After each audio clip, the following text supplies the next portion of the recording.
हम लोग श्रीमद् भागवतम की तीसरे स्कंद के 25वें अध्याय के पुनरावलोकन को देख रहे हैं। आज उसके 25वां दिन है।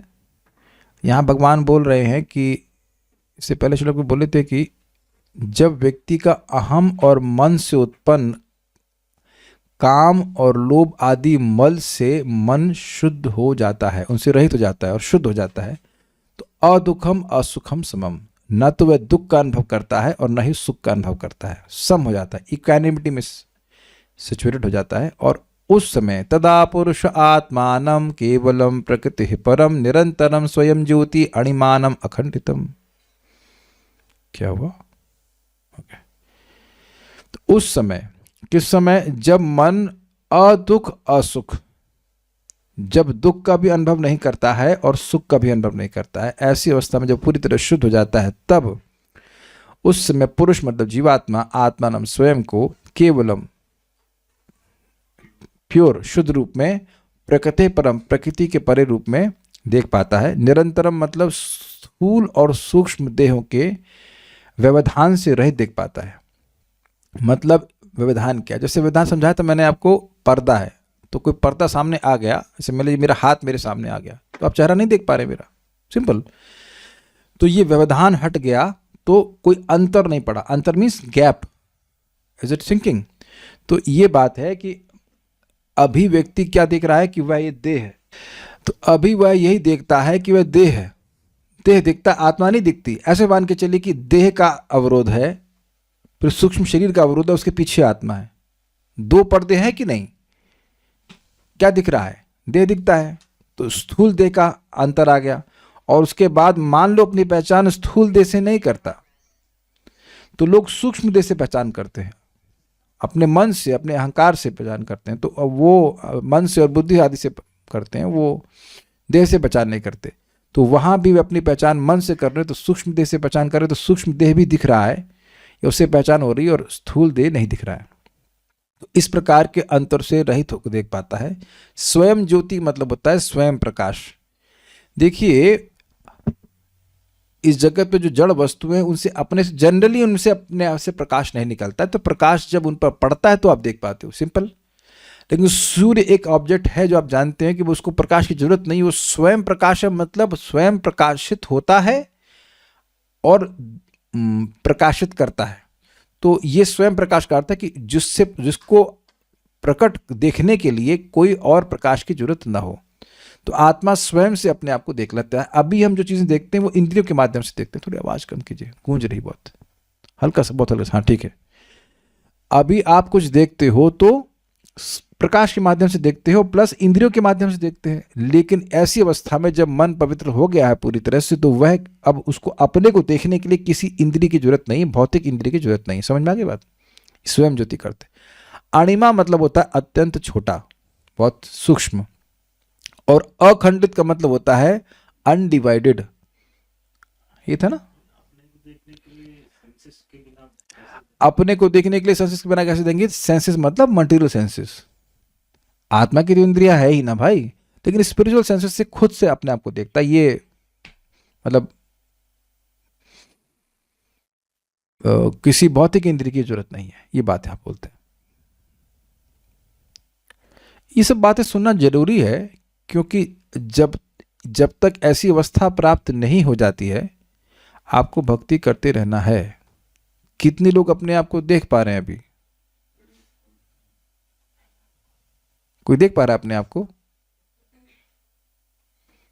तो अब देख रहे हैं कि नहीं देख पा रहे हैं? अभी नहीं देख पा रहे ना? बस शरीर को देखते हैं या मन को देखते हैं? हाँ, ये मन कर रहा, आज ही खाना है, तो मन से पहचान हो रही है ना? तो मन से पहचान हो रही है और देह से पहचान हो रही है। तो जब तक ये दिख नहीं जाता है, भजन नहीं छोड़ना है। अभी परफेक्ट नहीं हुए। सुख दुख का अनुभव कर रहे हैं कि नहीं? अच्छा लग रहा है, बुरा लग रहा है, तो अभी परफेक्ट नहीं हुए। भक्ति में ये नहीं होता कि प्रभु जी कितने करोड़ जब कर लेंगे तो अब सिद्धि मिल जाएगी। ये हिसाब किताब नहीं है। सिद्धि जब तक नहीं मिले तब तक रुकना नहीं है।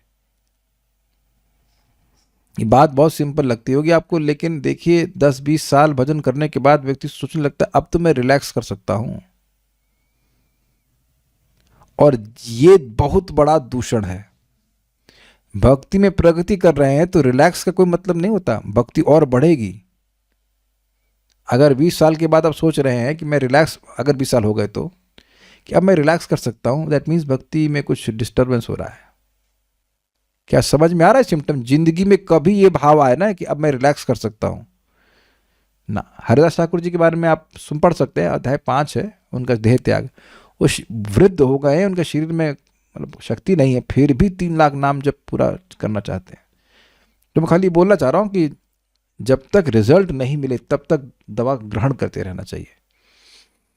ये बहुत इंपॉर्टेंट है।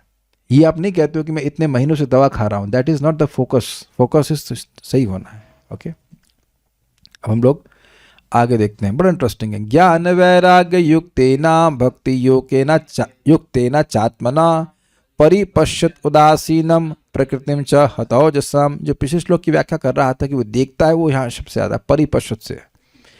ज्ञान वैराग से युक्त और भक्ति से युक्त आत्मना अर्थात मन से, अर्थात दिव्य मन से, परिपश्यति वह अच्छी प्रकार से देखता है, मतलब देखने में कोई दिक्कत नहीं, वीडियो ब्लर नहीं होता। समझ आ गई बात? ऐसा नहीं है कि आज देख रहा है और कल नहीं देख रहा। मैंने आज आत्मा को देखा और कल नहीं देखा, ऐसा नहीं है। लगातार निरंतर देखता है। और किस रूप में? उदासीन। उदासीन मतलब न्यूट्रल। वह बेसिकली आत्मा कुछ कर नहीं रहा है। प्रकृति क्रियमाणानि गुणै कर्माणि सर्वशः अहंकार विमूढ़ात्मा कर्ता अहम इति मन्यते। सारी जो भौतिक क्रियाएं हो रही हैं वो सब प्रकृति के गुणों के द्वारा हो रही हैं, लेकिन अहंकार से अभिभूत आत्मा सोचता है कि मैं कर रहा हूं। तो आप कहेंगे कि फिर पाप और पुण्य सब कौन कर रहा है? सब प्रकृति गुण करा रहे हैं। देखिए, इच्छा जीव कर रहा है, लेकिन जो कार्य हो रहे हैं वो प्रकृति के गुणों के द्वारा हो रहे हैं। मैं सिंपल एग्जाम्पल देता हूं आपको। मैं बोल रहा हूं और मैं सोच रहा हूं और मैं बोल रहा हूं, लेकिन सोच के मैं कैसे बोल रहा हूं ये मुझे नहीं पता, और ना ही आप लोग ये समझ पा रहे हैं कि आप मेरी बात समझ कैसे पा रहे हैं। किसी की हिम्मत नहीं वो बता सके कि आप समझ कैसे रहे हो मेरी बात। Is it not astonishing? हम कैसे देख रहे हैं किसको पता है? तो आप देख रहे हैं कि देखना और छूना, चखना, ये बहुत सारी जो इंद्रिय की क्रियाएं हैं वह कर तो हम रहे हैं, और ये मान भी रहे कि हम ही कर रहे हैं। लेकिन जब आप ये मान रहे हो कि आप कर रहे हो, तो ये बताओ कि कर कैसे रहे हो? वेदवादिनी भोजन बना दिया आपने? माइक लीजिए, माइक बताइए। प्रभु जी, आपने बनाया ना? नहीं। जो नॉर्मल फीलिंग आ रही, जो एक्सपीरियंस है वो क्या होगा? आप क्या बोल रही है? हाँ, हमने बनाया। Is it not? यही तो मान रहे हैं आप। लेकिन आप विचार कीजिए कि आप और मैं जो कुछ भी कार्य कर रहे हैं, हमको पता नहीं कि वो हो कैसे रहा है। तो इससे बिल्कुल सूचित हो रहा है कि एक कुछ है जो मनवा रहा है। मैं ये बात बोलना चाहता हूं, आप समझे मैं क्या कह रहा हूं? अगर कोई कहे कि आपने क्लास दिया प्रोजेक्ट, तो मैं मानूंगा कि मैंने क्लास नहीं दिया। अगर मैं कुछ गलत बोल जाऊं तो आप लोग मानेंगे कि आपने नहीं बोला, मैंने नहीं बोला। मैं कहता हूं नहीं, मैंने नहीं बोला, मैंने तो क्लास दी नहीं। तो बात यह है कि अपने को प्रकृति से बिल्कुल अलग देख पाता है। अच्छा, एक बात एग्जाम्पल दूंगा, समझ में आ जाएगा। सपना सब देखते हैं। सपने में आप ये अनुभव करते हो कि आप कुछ नहीं कर रहे हो। अरे ये क्या नहीं, ये कर रहे हैं, वो कर रहे हैं, कितना टेंशन होता है। लेकिन जब सपने से जग जाते हैं तब क्या अनुभूति? अरे सपना देख रहे थे, हंसी आती। एग्जैक्टली। अब यही बात नारद जी अपना अनुभव बताते हैं प्रथम स्कंद में। कहते हैं कि जब मेरे को ज्ञान हो गया तब समझ में आया कि केवल अज्ञान के कारण मैं अपनी पहचान अपने सूक्ष्म और स्थूल देह से कर रहा था। और धीरे धीरे ना स्पार्क्स आपकी चेतना में आने लगते हैं कि मैं ये देह कैसे हो सकता हूं। भाई देह में है तो देह का ध्यान तो रखना ही पड़ेगा, भजन कैसे करेंगे, लेकिन मैं ये देह कैसे हो सकता हूं? How can I be this bag of stool? मल का थैला मैं कैसे हो सकता हूं? आप लोगों को स्वीकार है ना ये बात? और जैसे जैसे बुद्धि प्यूरिफाई होती जाती है आपको समझ लगता है भाई मैं ये मल का थैला कैसे हो सकता हूं। कुछ लोग कभी विजुलाइज कर पाते कि शरीर मल का थैला है? एकदम चुप, कभी नहीं विजुलाइज कर पाते। सुबह मल नहीं त्यागते हैं तो तैले में वही बाहर आ रहा है कि नहीं, ये कहीं से इंपोर्ट करके मल बाहर आता है। परम पूज्य राधानाथ महाराज एक जोक करते हैं बड़ा सुंदर। एक व्यक्ति था, उसने समोसा खाया और अगले दिन वह खेत गया मल त्याग करने के लिए। तो जब उसने मल त्यागा तो उसको बड़ी घृणा हुई और बहुत खराब व्यक्ति है ये, मतलब वस्तु है। तो मल उससे बोलने लगा, मैं खराब नहीं हूं, तुम खराब हो। मैं कैसे खराब हूं? तो कह रहे, कल शाम को एक मैं बहुत सुगंधित समोसा था, लेकिन एक रात्रि आपका संग किया तो देखो मेरी क्या गति हो गई। और यही सेम टू सेम बात परम पूज्य वृंदावन चंद्र महाराज समझा रहे थे कि देखिए, सबको अनुभव है, नहीं हो तो 100 रुपए किलो आता है, खर्च कर लेना। ये बासमती चावल ऐसा होता है अच्छा क्वालिटी का, बंगाल में तो बहुत अच्छा मिलता है, कि आप उसको बिना पकाए खाली रख दीजिए। गोपाल भोग आदि इधर भी होता है, मंसूरी वगैरह बड़े खुशबू चावल होते हैं, हाथ में आप रगड़ दीजिए, हम लोग चेक करते थे तो हाथ में खुशबू आ जाती है।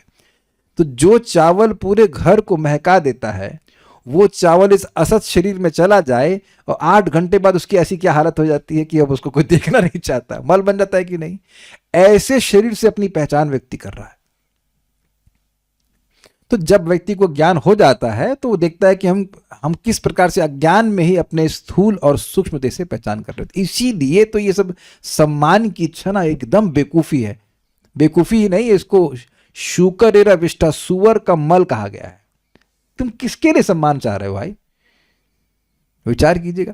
तो हम खाली बोल रहे थे कि भक्ति करने से धीरे धीरे करके ये अज्ञान नष्ट होता है। जैसे अज्ञान नष्ट होगा अपने आप व्यक्ति को समझ में आता है कि मैं देह नहीं हूं। इसका मतलब यह नहीं कि देह का ध्यान नहीं रखना है, क्योंकि इंस्ट्रूमेंट है भाई, इंजन है, तो इस पर बैठ के यंत्र पे बैठे हैं, काम कर रहे हैं, भगवान की भक्ति कर रहे हैं, तो उसलिए तो उपयोगी है। लेकिन इसको सजाने का, चमकाने का कार्य करना ये जीवन का लक्ष्य नहीं है। उदासीन और प्रकृतिम च हतौजसाम, वह देखता है कि भौतिक प्रकृति उस पर, देखिए ओजस का मतलब होता है शक्ति और हत मतलब नष्ट। तो वही देखता है कि धीरे धीरे करके कि प्रकृति का जो शक्ति है, जो प्रभाव है, वो उस पर कम पड़ता है। पहले जितना वह रजोगुण तमोगुण से प्रभावित होता है, वो अब खुद देखता है कि वह नहीं होगा। ये आप लोग प्रैक्टिकल देखो, आप लोग के लिए सुबह उठना है जस्ट लाइक बच्चों का खेल है। लेकिन ऐसा भी जीवन में अनुभव किए होंगे, मतलब स्पेशली भक्ति में ही आप देखेंगे कि और सुबह उठना, 5 बजे उठना ही भारी लगता था। मैंने जब पहली बार मंगल आरती का देखा नोटिस, 4:30 बजे मंगल आरती, तो मेरा तो सारी प्रोग्रामिंग हिल गई। हमने कहा 4:30 बजे मंगल आरती, मतलब स्नान करके पहुंचेगा तो आदमी 3:45 बजे उठेगा। हम जिंदगी में कभी नहीं उठे थे। आप में से कभी किसी को शौक लगा था जब पहली बार आपने सुना था कि 4:30 मंगल आरती? ये सब लोग परमहंस हैं पहले से। अच्छा ठीक है, तो मैं अभी भी आई रॉन्ग एग्जाम्पल। लेकिन कितने लोग भक्ति में आने से पहले वो 4 बजे उठते थे? कोई एक योग माया माता जी, ओके, तो जिनका नाम ही योग माया, अंकित सिंह प्रभु ठीक है, ब्रजभूषण प्रभु ठीक है, एक आध 2 लोग थे। तो आप देख लीजिए कि उस समय गुणों का प्रभाव अलग प्रकार का था। तो भक्ति करने से अपने आप ही धीरे धीरे करके आप देखेंगे गुणों का प्रभाव कम होगा। ये एक बहुत इंपॉर्टेंट पॉइंट है। मेरा निवेदन है कि आप लोग नियमित रूप से जप करते रहिए और भागवत सुनते रहिए, तो ये प्रभाव आप खुद देखेंगे कि अब गुणों का प्रभाव कम पड़ता है। हरी मिर्च, लाल मिर्च की चटनी खानी है, ये खाना, वो अपने आप खाने की जो इच्छाएं हैं, क्या खाना चाहते हैं, कहाँ जाना चाहते हैं, क्या सुनना चाहते हैं, वो स्वयं ही अनुभव करेंगे चेंज हो गया। ये स्पष्ट बोला जा रहा है यहाँ पे। देखिए क्यों बोला जा रहा है, ताकि जब व्यक्ति साधना करे, भक्ति करे, तो जो रिजल्ट उसको मिलने हैं वो उसको अनुभव होने चाहिए, तब उसको विश्वास होगा कि मैं सही पथ पे हूं। इसलिए पहले बोल दिया जा रहा है, ठीक है। तो ये वह देख पाता है। Self realization means you will realize yourself. अब यहां कह रहे हैं कि देखिए, भक्ति से श्रेष्ठ और कोई कल्याण का मार्ग हो ही नहीं सकता है। न युज्यमान या भक्त्या भगवती अखिलात्मनि सदृशोस्ति शिव पंथा योगी नाम ब्रह्म सिद्ध। ये योगी नाम ब्रह्म सिद्ध है। योगियों की ब्रह्म सिद्धि के लिए, बेसिकली आध्यात्मिक परफेक्शन के लिए, भगवती अखिलात्मनि, भगवान में जो सभी की आत्मा है, परमात्मा है, युज्यमानया भक्त्या, मतलब भक्ति से जो युज्यमान है अर्थात लगा हुआ है, उसके सदृश न अस्ति शिवा पंथा, उसके समान कोई कल्याणकारी पथ नहीं है। ये अर्थ है। ये बहुत ज़्यादा इंपॉर्टेंट बात है। हर माता पिता, हर श्रेष्ठ व्यक्ति चाहता है कि उसके जूनियर्स का, उसके जो आश्रित लोग हैं उनका कल्याण हो। तो खुद समझना चाहिए और बताना चाहिए कि बेटा कल्याण का एकमात्र मार्ग भक्ति है। इसीलिए हम सभी को भक्ति अच्छे से करनी चाहिए ताकि कल्याण अनुभव करें और उसका उपदेश बच्चों को भी दें। प्रभुपाद बहुत सुंदर बात आज समझा रहे थे, मैं उनका प्रवचन सुन रहा था कि इस जगत में आप किसी को थोड़ा बहुत सहायता करोगे, लेकिन अगर उसका देह छूट गया तो क्या आपकी सहायता कुछ काम आएगी? नहीं। लेकिन आध्यात्मिक रूप से अगर आप किसी की सहायता करते हैं, उनको भक्ति में लाने का प्रयास करते हैं, तो वो एक बार आ गए तो जन्म जन्मांतर वह उनका अकाउंट खुल गया, वो बढ़ते चले जाएंगे भक्ति में। एकदम समझ लीजिए। इसलिए हमारे पूरे दिन का, और मेरा फोन बज रहा है, इनका फोन बज रहा है, हमारा पूरा दिन हो और दिन को जोड़ करके पूरा जीवन हो, इस श्लोक के अनुसार होना चाहिए कि जो व्यक्ति भक्ति में युज्यमान है, युज्यमान मतलब जुड़ा हुआ है, उसके कल्याण में अब कोई संदेह नहीं है। किसी न किसी रूप में भक्ति के द्वारा युज्यमान होना चाहिए। समझ पा रहे हैं? अब जैसे मैं कल बात कर रहा था, परसों बात कर रहा था ना पूनम माता जी से, पूनम राहुल पटेल माता जी से बात कर रहा था, तो हम सिंपल समझा रहा था, माता जी कितने बजे आप सोते हैं? तो मैंने कहा थोड़ा देर में सोते हैं, तो देर में उठते हैं। हमने कहा तो आप कैसा लग रहा है आपको 7 से 9 में जब करना? ना उतना अच्छा नहीं लगता, तो आज सुबह 4 बजे आ गई। अब माता जी मैं आपको बोला और उपलक्षण सब लोगों को बोला, जैसे कोई सुबह उठ के जप करे उसे बड़ा अच्छा लगा, तो अब उसको चेंज नहीं करना है, किसी भी चीज के लिए चेंज नहीं करना है उसको। आपको और हम सबको व्यक्तिगत रूप से समझना ये श्लोक की युज्यमान भक्ति से के समान कोई कल्याणकारी पथ है ही नहीं। शिव का मतलब, शिवदम का मतलब था भगवान का प्रेम से भरा हुआ पार्षद बनकर भगवान के पास चले जाना। ये है जीव का कल्याण। इस जगत में हमारा और कल्याण कुछ हो नहीं सकता। धीरे धीरे करके ना एक बड़ी मजेदार बात होने लगती है कि इस जगत में हम सुखी हो जाएंगे, ये होप खत्म हो जाती है। This is very very good. जैसे आप ये तो उम्मीद नहीं करेंगे कि समोसे से रसगुल्ले का टेस्ट आए, तो उम्मीद ही नहीं कर सकते, ऐसा हो जाता है। And that is your great benediction. अगर भजन करके समझ में आ गया कि भाई इस जगत में किसी अवस्था से मैं सुखी नहीं हो सकता, मजा आ जाएगा आपको, वहीं से सुख होना शुरू हो जाएगा। प्रहलाद महाराज का उपदेश है कि सुखी होने का एकमात्र तरीका है कि आप सुखी होने का प्रयास छोड़ दीजिए। सुनाई पड़ा? समझ में आया? किसी को समझ में आया? ये तो बड़ा सुखी होने का एकमात्र तरीका है कि आप सुखी होने का प्रयास छोड़ दीजिए। मतलब कि मैं ये सेटिंग कर लूं, मैं ये इंद्र तृप्ति कर लूं, ये मकान हो जाए, ये दुकान हो जाए और मैं सुखी हो जाऊं, तो खत्म ना होने वाले। तो उल्लू है ना, इसलिए करते हैं। और क्या है, कोई हुआ है आज तक? राधिका प्रभु ने पूछना है क्यों करते हैं? भागवत सुनते नहीं कभी। देखिए ये एक बहुत बड़ा दोष भक्तों का है कि सोचते हैं कि बस जप कर लिया और हो गया। जब तो कर लिया आपने, उसके बाद क्या किया? उसके बाद वो सारे काम किए जो जब के विरुद्ध हैं। ये होता है, जो भागवत नहीं सुनेगा तो जब तो कर लेगा, वो बड़ी अच्छी बातें कर रहा है, लेकिन उसके बाद वो सारे काम करेगा जो जगत में फंसाने वाले हो जाते हैं। तो इसलिए दोनों चीजें चलनी चाहिए, कथा भी सुनना चाहिए, विवेक रहता है, भक्ति भी बढ़ती है, और जप भी करना चाहिए। ये आपको लग रहा है, लेकिन बड़े, मैं श्लोक पे वापस जाऊंगा, बहुत मजेदार श्लोक भगवान है बोल रहे हैं। देखिए एक बार हरिराम प्रभु से मैंने एक प्रश्न किया कि गुरु की कृपा क्या है, तो उन्हें बड़ा अच्छा उत्तर दिया कि गुरु की कृपा अनेक प्रकार से होती है, लेकिन एक सबसे जो प्रकट कृपा है कि वह शिष्य को कन्विंस करें कि जब वो भक्ति कर रहा है तो अपना समय व्यर्थ नहीं कर रहा है। बहुत डीप उत्तर था, क्योंकि माया की बस यही प्रीचिंग है, तुम अपना टाइम बर्बाद कर रहे हो। इतनी देर में कितना पैसा कमा लेते, इतनी देर में ये मकान बना लेते, ये कर लेते, और तुम सुखी हो जाते। कोई वैसे आज तक हुआ नहीं है। अगर आप माया से पूछोगे तुम्हारे पास कोई प्रमाण है कि कोई सुखी हुआ है तुम्हारे प्रलोभन से, वो तो हम कभी पूछते नहीं है। उसका एक आदमी नहीं मिलेगा उसको। जिंदगी में कोई एक आदमी नहीं आज तक हुआ है कि जो सारा कुछ पैसा इकट्ठा करके सुखी हो जाए। पैसे की नीड है, यूज करिए, दैट्स अ डिफरेंट थिंग, लेकिन ऐसा नहीं कि पैसा होने से आप सुखी हो जाओगे या और भी सुख सुविधा प्राप्त करके सुखी हो जाओगे। तो इसीलिए बार बार भगवान से सुनना है, ताकि हम कन्विंस रहे कि हम भक्ति के पथ पर इससे श्रेष्ठ कल्याण का मार्ग कभी नहीं हो सकता है। Is very very important. Hemvati माता जी, बच्चियों को समझाया आपने कि भक्ति सबसे बड़ा कल्याण का मार्ग है। चलिए आपने नहीं, आप शायद आपकी बात नहीं सुनती होंगे। श्याम गोपीनाथ प्रभु सब बताया बच्चियों को, नहीं बताया? तो श्लोक पढ़ाइएगा। आज हम तो भी रिवीजन करा रहे हैं, पढ़ाइएगा। इधर तो बता रहे हैं, मदन मोहन प्रभु बताते हैं बच्ची को। समझाइए कि बेटा शिव का मतलब क्या है, बताइए कि कल्याण का मार्ग क्या है, और आप समझिए। बच्चे बहुत इम्प्रेशनेबल होते हैं, उनको समझ में आ जाता है जितनी देर में हमको समझ में आता है उससे जल्दी।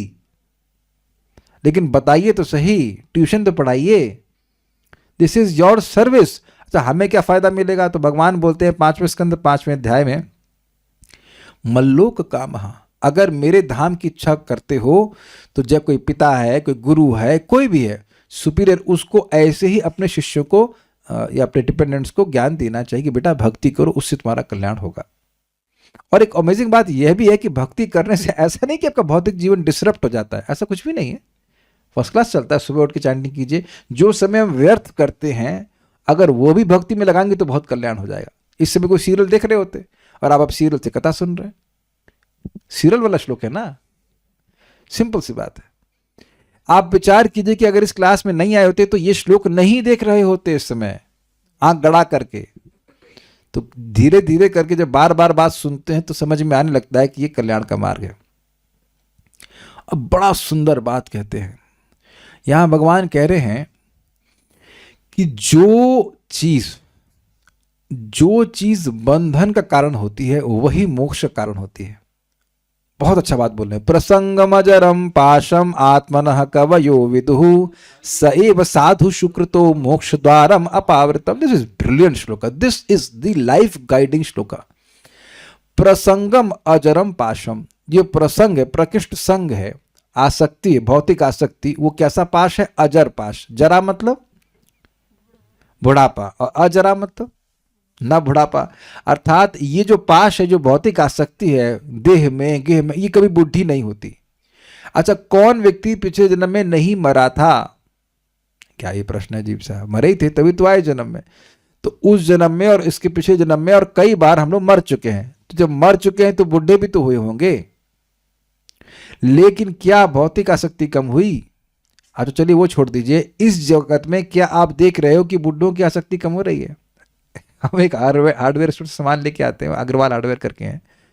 तो अब जो उनके बाप हैं उनसे ठीक से बोला भी नहीं जाता, ऐसे हिल रहा है पूरा। तो मैंने कहा अब तो भजन करें, वृंदावन में रह रहे हैं। तो उनके बेटे बोले इनसे नहीं होगा इनसे नहीं होगा। वो you can't do, just very difficult. अगर भजन नहीं करेगा तो उसकी आसक्ति उन्हीं चीजों में बनी रहेगी। कौन हमको बता रहा था, फॉरगेटिंग, कौन बता रहा था कि उसके पिताजी टीचर है या कुछ है, हम भूल रहे हैं। शायद काले कृष्ण प्रभु बता रहे थे कि उनके पिताजी ये इनकम टैक्स वगैरह कुछ काम करते थे। Are you here Kale Krishna Prabhu? Not able to see you. तो वो रिटायरमेंट के बाद भी इनको चैन नहीं है वो लोगों के पीछे जाएंगे, बताएंगे यहाँ टैक्स करो। Is it not? यही इनकम टैक्स में है ना काले कृष्ण प्रभु के पिताजी। तो वो होता ही है। जो काम हम जिंदगी भर किए हैं उससे आसक्त तो होता ही जाएगा ना व्यक्ति। बहुत रेयर है कि व्यक्ति अनासक्त हो जाए। ये भी आपने शायद देखा हो कि मरते हुए भी व्यक्ति बोलता है कि छोला दे दो, जलेबी दे दो, ये दे दो। वो आसक्ति जाती नहीं है। तो इससे एक बात अपने दिमाग से बाहर निकाल लेना हमको कि बूढ़े हो जाएंगे तो भौतिक आसक्ति समाप्त हो जाएगी। ऐसा नहीं होता है ना।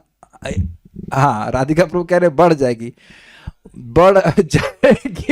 और साथ साथ फ्रस्ट्रेशन भी होगा क्योंकि इंद्रियां अब अलाउ नहीं करेंगे। मन कर रहा है कि हम मीठा खाएं और डायबिटीज हो रखी है। हर कोई तो हमारे डॉक्टर साहब जैसा है नहीं कि 1 किलो चीनी खा लेगा 69 साल की उम्र में।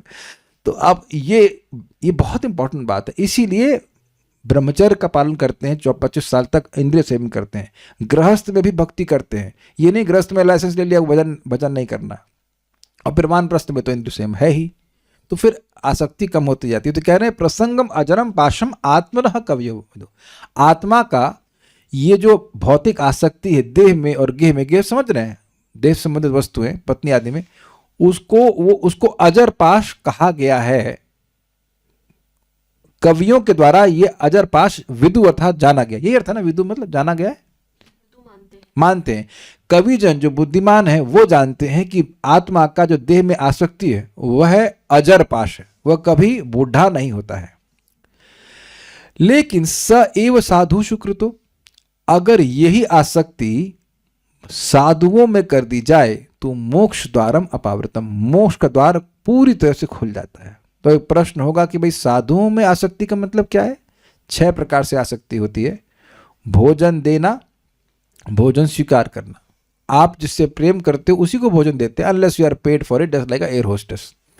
एयर होस्टेस को कोई प्रेम नहीं होता है, वो तो आप बुक करते हैं तो देती है, अन्यथा क्यों आपको लग रहा था वेदवादिनी आपसे प्रेम कर रही हो? हेलो मैम ऐसा लग रहा है इसकी बहन आ गई हम तो उधर देखिए नहीं गए, फ्रॉड बचा रही है इन्हें अच्छा बोला हरे कृष्णा, तो उसने बोला हरे कृष्णा, तो ये अच्छा था। लेकिन बाकी you know that she just smiling diplomatically. तो ये बात है, तो वह तो नहीं, लेकिन आप देखिएगा जिससे प्रेम करते हैं उसको नहीं भी भूख हो तब भी खिलाने का मन करता है, ठूस ठूस खिलाते हैं, तो ये आसक्ति सूचित होती है। भोजन देना, भोजन ग्रहण करना, ये प्रिंसिपल है, इसको आप काट नहीं सकते हैं, ठीक है। और गिफ्ट देना, गिफ्ट स्वीकार करना, ठीक है, ददाति प्रति गृह्णाते, स्वीकार भी करना।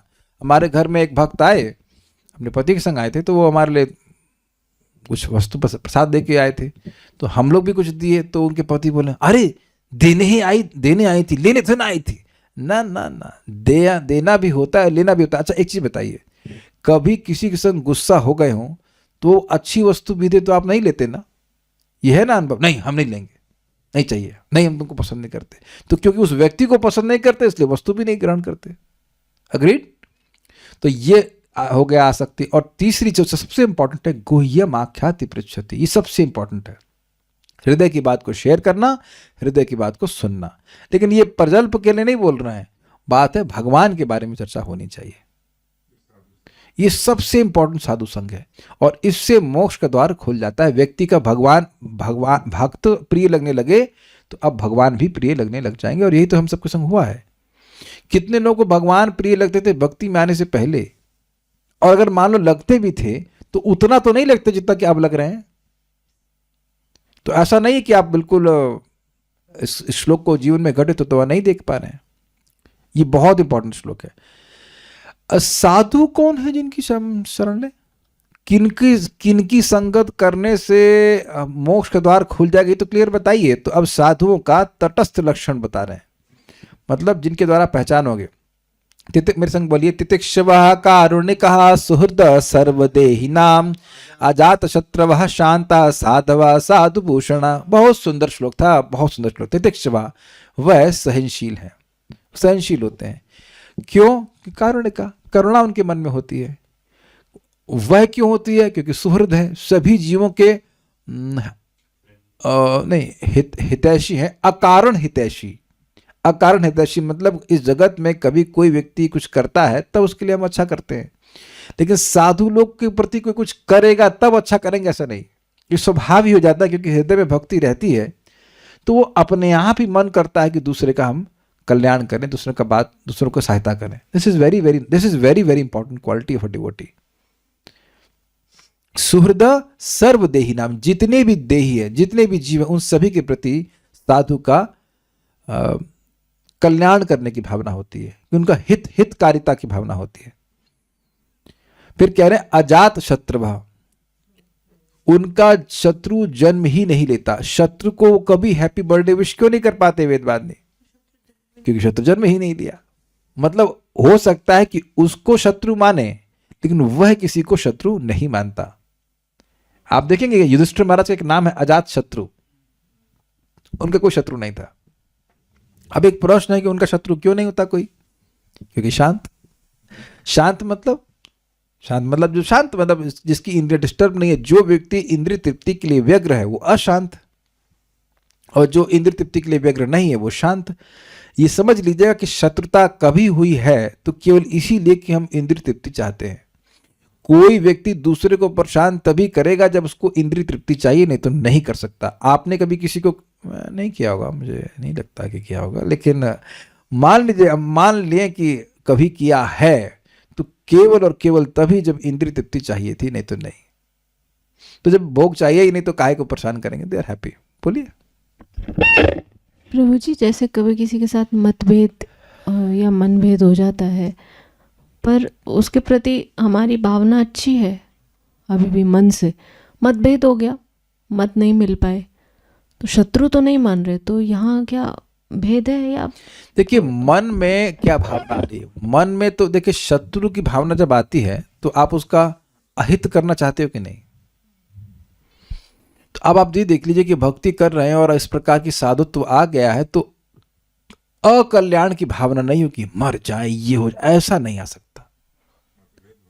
मतभेद हो जाए वो अलग बात है, लेकिन ऐसा नहीं आना चाहिए कि उसका भक्ति में नीचे हो जाए, या ये नहीं होना चाहिए। नहीं, मतभेद तो आचार्यों के बीच में भी होगा। अब देखिए कोई कहेगा इसका अर्थ है कुछ, ये ऐसे तो होता हो सकता है, but not that we become enemy, हम किसी की शक्ल ही नहीं देखना चाहें, ये चीज़ है ना। और ऑब्वियसली अब सारे साधु के गुण हमारे में नहीं आ जाएंगे, धीरे धीरे करके आएंगे, भक्ति करिए। साधवा मतलब वह है साधना में लगे, एक अर्थ है, या अच्छे स्वभाव वाले, अच्छे गुण, और दूसरा है साधु भूषण। बहुत अच्छे इसके अर्थ, एक अर्थ जो याद आ रहा है वो ये है कि साधु ही उनके भूषण है।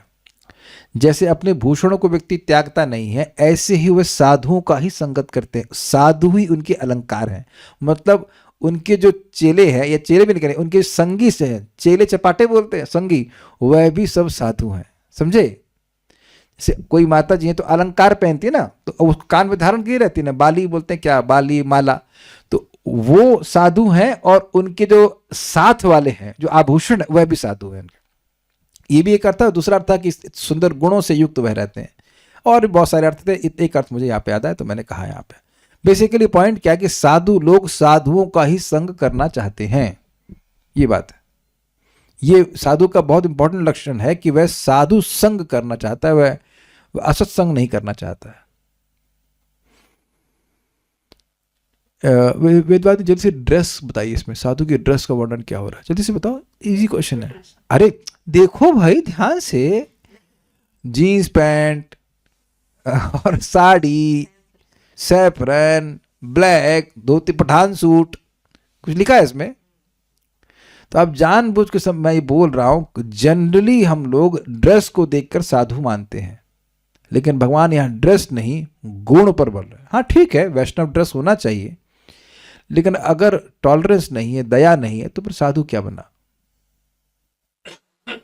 बहुत अच्छा भजन गांधी जी गाते थे ना, वैष्णव जन तेने कहिए जे पीर पराई जान रे। कितना सुंदर है, समझते हैं सब लोग उस बात को। Who understand the suffering of others, that is a Vaishnava, पर दुख दुखी। और बहुत इस बात को भगवान भी गीता में 6 अध्याय में कहते हैं, आत्मपम्मेन सर्वत्र, ढूंढिए श्लोक 6 अध्याय, आत्मपम्मेन सर्वत्र सर्वत्र, अपनी उपमा से आत्मपम्मेन सर्वत्र, बहुत अच्छा श्लोक है, सयोगी परमो मतः करके आता है। कोई ढूंढ के भाई के बताइए। आत्मपम्येन सर्वत्र समं पश्यति यो अर्जुन। हाँ, आत्मपम्येन सर्वत्र समं पश्यति यो अर्जुन, अपनी उपमा से, आत्म उपमा, आत्मोपमन, क्या श्लोक पर से बोलिए, आत्मपम्येन सर्वत्र, आत्मपम्येन, अपनी उपमा के द्वारा, जैसे मैं इस चीज से दुखी होता हूं, जैसा जब बोलते तो दृष्टांत आता है कि नहीं, जैसा समझते हैं, जैसे ऐसे एग्जाम्पल देते हैं ना, जैसे सूर्य सबको प्रकाश देता है, तो उसी तरह सूर्य एक उपमा हुआ, ठीक। आत्मपम्येन, अपनी उपमा के द्वारा, आत्मपम्येन सर्वत्र, आगे क्या है श्लोक, समं पश्यति अर्जुन। 6.32 देखिएगा, आत्मपम्येन सर्वत्र समं पश्यति अर्जुन, जो व्यक्ति सम रूप से देखता है कि भाई सब जगह जीव इसी तरह दुखी है, क्योंकि वो भगवान से विमुख है, क्योंकि मैं भी भगवान से विमुख होकर दुखी हुआ हूं। सुखम वा यदि वा दुखम स योगी परम मता, वह सुख और दुख में सम रहता है, जो सेम यहाँ पे आपने पॉइंट सुना था, अदुखम असुखम, तो ऐसा योगी परम है। परम मतलब सर्वश्रेष्ठ है, ऐसा भक्त को समझ पा रहे हैं बात। तो भक्त समझते हैं कि हम सभी का, हम छोड़ दीजिए, मेरा दुख तब शुरू होता है जब भगवान की भक्ति नहीं करता। तो ऐसे ही सभी जीव जिस भी देह में हो, अगर भगवान की भक्ति नहीं करते तो वह दुखी रहेंगे। So he feels for them, he can empathise with them. Empathise समझते हैं, उसके दुख का अनुभव करना। आप समझ रहे हैं ना बात? तो ये साधु का बहुत स्पेशल लक्षण है, ये बहुत इंपॉर्टेंट गुण है। भक्ति कर रहे हैं तो ये सब गुण आना चाहिए। इसीलिए इनकन्वीनियंस होने पर भी साधुजन प्रचार करते हैं कृष्ण भक्ति का। ठीक है, आगे वो और साधुओं के गुण बताते हैं। मई ये स्वरूप लक्षण बता रहे हैं कि भक्ति क्या करते साधुजन। मयि अनन्येन भावेन भक्तिं कुर्वन्ति ये दृढ़ाम मत्कृते त्यक्त कर्माणास्त्यक्त स्वजन बांधव। मयि मुझ में अनन्य भावेन, अनन्य भाव से, न अन्य अनन्य मतलब शिव जी ब्रह्मा जी और देवताओं की पूजा छोड़कर अनन्य भाव से भगवान की भक्ति कर रहा है। भगवान की भक्ति प्राप्त करने के लिए भक्ति कुर्वन्ति ये दृढ़ाम, वह दृढ़ता से भक्ति करते हैं, अर्थात रोज भक्ति करते हैं। ये नहीं आज किया और कल ठंडक हो गई तो बंद, ये नहीं, रोज भक्ति होती है। मत कृते मेरे लिए त्यक्त कर्माणा, सारे कर्मों को त्याग देते हैं। त्यक्त स्वजन बांधवा, जो स्वजनों की बंधुओं की आसक्ति है वह सभी त्याग देते हैं। देखिए ऐसा नहीं है कि पत्नी को त्याग देना होता है, ऐसा कहाँ बोल रहे हैं, ऐसा तो नहीं कहा जा रहा है। जब अमरीश महाराज का झगड़ा हुआ था, अमरीश महाराज का तो नहीं हुआ, दुर्वासा मुनि झगड़ा कर लिए थे अमरीश महाराज से, तो पत्नी भी थी, बच्चे भी थे अमरीश महाराज के, वो बात नहीं है। बात यह है कि उस आसक्ति की वजह से जब व्यक्ति भजन ना कर पाए, आप समझ रहे हैं ना बात? ऐसा नहीं है कि अब हर व्यक्ति को अपनी पत्नी बच्चे त्यागेगा तभी वो साधु बनेगा, इट्स नॉट लाइक दैट। लेकिन अगर वो भजन नहीं करने दे रहे तो उस एटलीस्ट उस अंश में तो त्यागे। हम प्रैक्टिकल लेवल में बात है, उस अंश में तो त्यागे भजन करना। हमारी पत्नी मना कर रही सेंटर में नहीं जाने के लिए, तो भाई खत्म, पत्नी is the centre of our life. अगले जीवन में बहुत जल्दी चेंज होने वाला है सेंटर, या हो सकता है इसी जीवन में चले चेंज हो जाए। तो कुछ समझ रहे हैं, इस प्रकार की आसक्ति को त्यागे रहते हैं, भजन करते हैं भगवान का।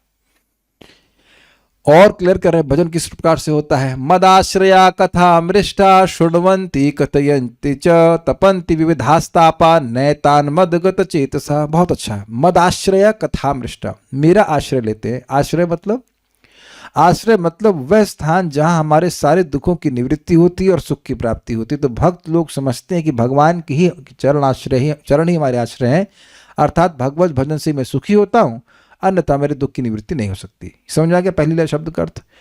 कथा मृष्ट, मृष्ट मतलब आनंद, इज इट ओके, डिलाइटफुल ना। तो भगवान की कह रहे हैं कि मेरे शरण में आश्रित रहते हैं और मेरी ही कथा को बोल करके सुखी रहते हैं। शृण्वन्ति कथयन्ति, भगवान की कथा को सुनते हैं, अर्थात सुनाने वाला हो तो सुनते हैं, और अगर सुनने वाला हो तो कथयन्ति च बोलते हैं। इस प्रकार से वह सुखी रहते हैं।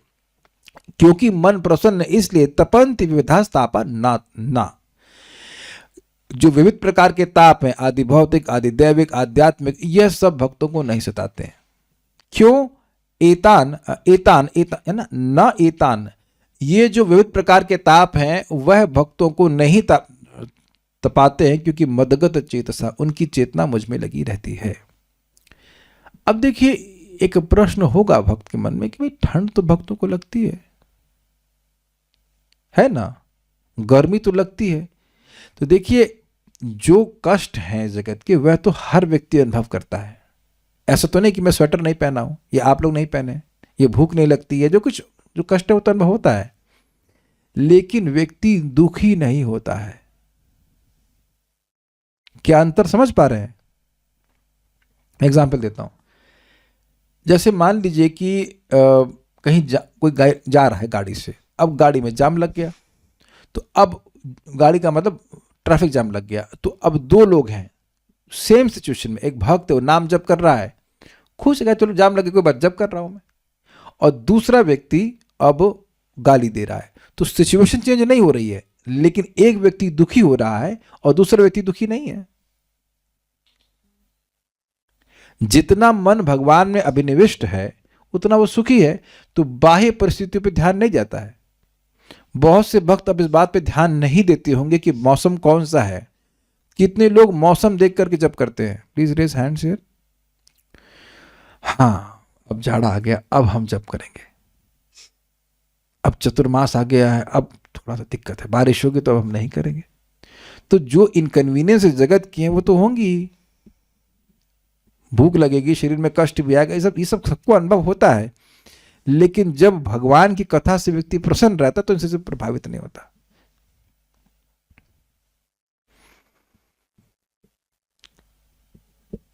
देखिए, ये बड़े आश्चर्य की बात है।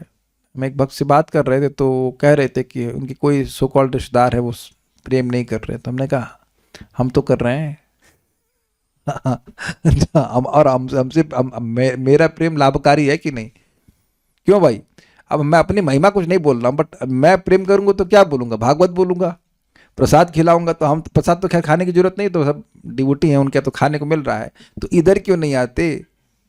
एक बात आप लोग नोट कर लो, जो प्रेम करेगा वो करता रहेगा, और जो नहीं करेगा वो कभी नहीं करेगा। बरो इसमें कौन सी बड़ी बात कर दी है? इसी में फेल होंगे पूरी जिंदगी। जो नहीं कर रहा है उसके पीछे मरे जा रहे हैं, हाय प्रेम कर ले, इसको ये खिला दे, वो पिला दे, वो कर दे, वो कभी नहीं करेगा। और जो प्रेम करने वाला है, करने वाली है, वो करेगा। साधु लोग करते हैं, साधु लोग करते ही हैं, चाहे आप कुछ ना कीजिए तब भी करते हैं। तभी तो उनके मन में संकल्प रहता है, काहे जप कर लेता। कल कल नहीं माता जी, परसों कॉल किए थे ना रात में पूनम माता जी से, तो ये हंसे जा रही हैं। हमको हंसी भी आ रही, तो गुस्सा भी आ रहा है। काहे देर में सोती है रात दांत भिखारी। अरे भाई सुबह उठ के चैंटिंग करो ना। I was very happy to see you माता जी इन द मॉर्निंग, क्योंकि आप पता नहीं कितना देख पा रहे हैं, हमें तो एकदम क्लियर दिख रहा है कि सुबह चैंटिंग किया तो अब भगवत धाम का रास्ता एकदम क्लियर है, बिल्कुल स्पीड से भाग रहा है वो। और जैसा मैं हूं ऐसे आप लोग भी होते चले जाएंगे, आप देखना। क्योंकि जैसे हमारे गुरु महाराज है वैसे थोड़ा थोड़ा हमारे अंश में आ रहा। महाराज की तो हम नहीं कह सकते, लेकिन बट ये है ही भाई, ये सारे ऐसे ही हो जाते हैं। साधु अगर आप भक्ति करोगे तो भक्ति आएगी हृदय में, तो वो भक्ति की वजह से आने लगता है कि दूसरों का कल्याण होना चाहिए। इट्स नॉट यू, क्योंकि मैं भी ऐसा नहीं था। आई वॉज नॉट, मैं इंटरेक्ट ही नहीं करता था, मैं बहुत इंट्रोवर्ट टाइप का व्यक्ति था। आप विश्वास करेंगे? मेरी बुआ लोग आती थी, हम घुस जाते थे, बात ही नहीं करते, चरण छुआ घुस गए, अपना पढ़ाई करते थे। नेवर हैड एनी फ्रेंड, कोई मेरा बेस्ट फ्रेंड कुछ नहीं था। बट भगवान की भक्ति करने से गुण आता है, इसलिए मैं बार बार बोलता हूं कि मेरा कुछ गुण नहीं है। गुण है तो वो भक्ति की वजह से, जो भी नाम जप करते हैं, भागवत पढ़ते हैं, क्योंकि है ही इतनी बढ़िया चीज, दोनों को देना चाहिए लोगों को। ये लोग समझ जाए ना तो मजा आ जाए कि मैं तो एकदम क्लियर समझ लिया हूं कि जो भी व्यक्ति भक्ति करने लग गया है वो एकदम भगवान की गोद में उसको हमने डाल दिया है, अब भगवान उसको बचा के लेके जाएंगे। इतना हमारा प्रयास है उसको क्लिक करा दूं कि आपका भाग्य उदित हो गया है।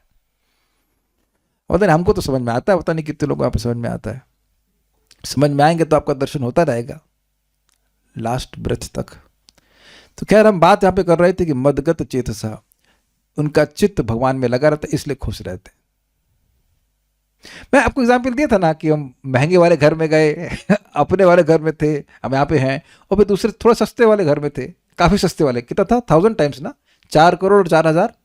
हाँ, तो उससे कोई फर्क नहीं पड़ता था कि टाइल क्या लगी है, उससे कुछ फर्क नहीं पड़ता। चैंटिंग करने को मिल रहा है, क्लास करने को मिल रहा है, हम खुश है, हैप्पी है। तो प्रैक्टिकल में देख रहा था कि जब चेतना भगवान में लगी रहती है तो बाह्य चीजों का प्रभाव नहीं पड़ता है। तो इस समय साधना के स्तर पर ऐसा हो रहा है, तो सोचिए जब आगे भक्ति में और बढ़ेंगे तो कितना होगा। और एग्जाम्पल आपको दूंगा, आप हिल जाएंगे। जयदेव गोस्वामी के हाथ और पैर काट कर चोरों ने कुएं में फेंक दिया, और वो खुश। कहते अब हमको डिस्टर्ब नहीं कर रहा है, हम आराम से भगवान का स्मरण करेंगे। तो हद तो हो गई, ऐसे क्या है भाई ये। युधिष्ठिर महाराज को जंगल भेज दिया गया तो कहते हैं बड़े खुश के लो, अब हमको साधु को संग करने को मिलेगा 12 साल। Amazing. Devotees are not interested in this material world. They are interested in talking about Krishna. शुडवंति कथयन्ति च, एक इंटरेस्टिंग बात है, भगवान उन सभी भक्तों का गुणगान कर रहे हैं जो भगवान के श्रवण कीर्तन में आनंद लेते हैं। He is extremely pleased. तो कोई कहे कि भगवान की कृपा कैसे मिलेगी? भाई देखो, कृपा मिलती कैसे, किसी को भी प्रसन्न करने से कृपा मिलती है। तो भगवान कैसे प्रसन्न होते हैं दिखावा है। शुण्वन्ति कथयन्ति च, मेरे बारे में कथा बोलकर वह प्रसन्न हो जाए, वह प्रसन्न रहते हैं। और कारण क्या है? क्योंकि भगवान प्रसन्न हो जाते हैं। जब भगवान के बारे में श्रवण कीर्तन होता है तो भगवान प्रसन्न होते हैं, और जी फिर अपने आप प्रसन्न हो ही जाता है। ये सब साधुओं के लक्षण है। ये बहुत इंपॉर्टेंट लक्षण है, क्योंकि अगर किसी को आप साधु मान रहे हैं और वो भगवान की बात छोड़ करके और दुनिया की फालतू बात कर रहा है तो वो साधु नहीं है। You don't associate. ठीक है, कभी कभी से अब कोई व्यवहारिक बात भी करनी पड़ती है, डिफरेंट थिंग, लेकिन अब उसका पूरा जोर उस व्यवहारिक बात पे ही है तो वो साधु नहीं है. A person who has taste for topics issues has no taste for नाम. क्या मैं समझा पाया? यहां ये चल रहा है, वो चल रहा है, तो भाई वो साधु नहीं है. वो बहुत सतर्क रहिए. वो मैं कई बार भक्तों को बोलता हूं कि देखिए आप बैठे चुपचाप बैठे हुए हैं, अकस्मात किसी ने कोई वीडियो भेज दिया, कोई आके कुछ बात कर दी, उधर आपका मन जा ही नहीं रहा था और जाना शुरू कर दिया. तो अब ये पैटर्न देखिए कि क्या वो व्यक्ति हर बार वही भौतिक बात करेगा. तो आप सतर्क हो जाइए. ठीक है, सम्मान दीजिए, लेकिन दूर से. साधुओं को कथा सुनने में, बोलने में बहुत रुचि होती है. ये प्रैक्टिकल भगवान बोल रहे हैं, ये मुख्य लक्षण है. What you want to talk. ठीक है.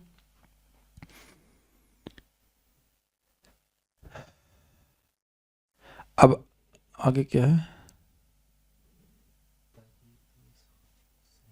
इस श्लोक को बोल के हम रुकेंगे. तयेति साधवः साध्वी सर्वसंग विवर्जिताः संगस्तेष्वथते प्रार्थ्य संग दोष हराहिते. क्या है श्लोक, हमको अब चलिए इसको कल पढ़ाएंगे, अब यहाँ रुक जाते हैं. श्रीमद् भागवतम की जय. श्रील प्रभुपाद की जय. निताई गौर प्रेमानंदे.